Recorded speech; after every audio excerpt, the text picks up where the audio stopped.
So this week we also had Tencent buy out Hong Kong video game holding company Leyou, and that's actually been completed. And the big shout out there is that there's two studios underneath that umbrella: Digital Extremes and Splash Damage.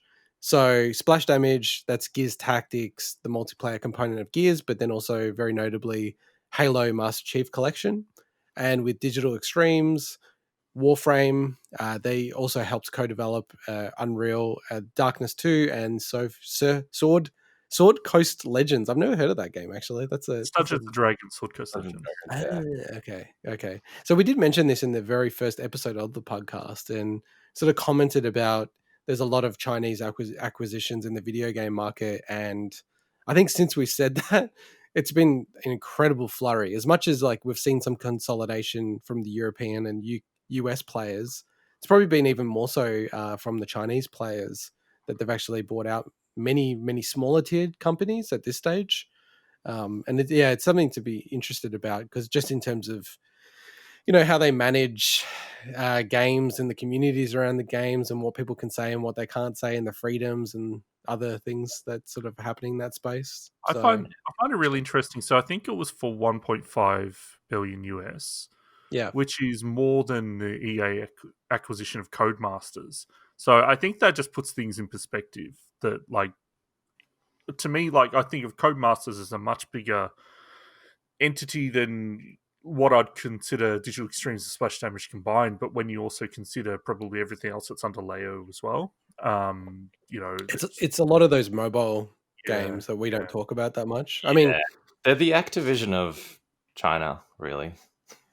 Well, I mean, Activision's becoming the Tencent of action, or the other way around, actually. Yeah. So I'll reserve my thoughts on a company like that. But basically, I mean, Tencent's more like Microsoft. Like Tencent's way bigger than Activision. Activision's it's just the kind of games they tend to target and the kind of studios they tend to buy out. Although I'm surprised with something like the developers of Gear Tactics and stuff that isn't as monetizable, but I suspect it's what they're probably going to do with that whole. Have you seen Gears multiplayer in the past? That's monetized to all hell. It was? Okay, sorry. Then it makes even more sense. That's probably more a Microsoft decision or a I forget the name of the coalition, the developers of the Gears games, but yeah, the Gears multiplayer games have especially, I think it was Gears 4, got a lot of criticism for the way it monetized its microtransactions. So. Well, that makes a lot of sense then.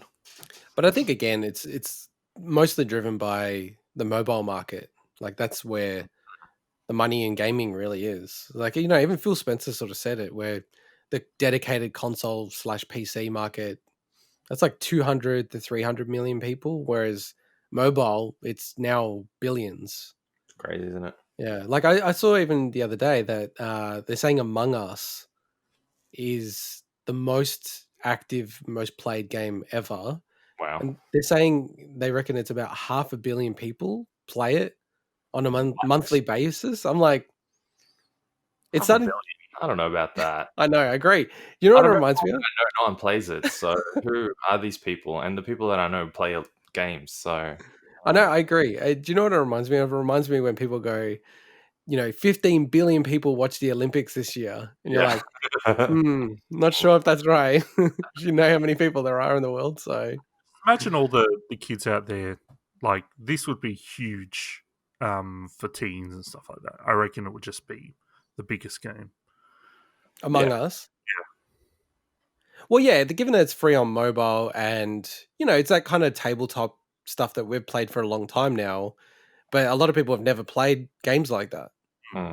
As much as we think tabletop's big, it's not really. But it's also, I mean, to give it credit, it's also...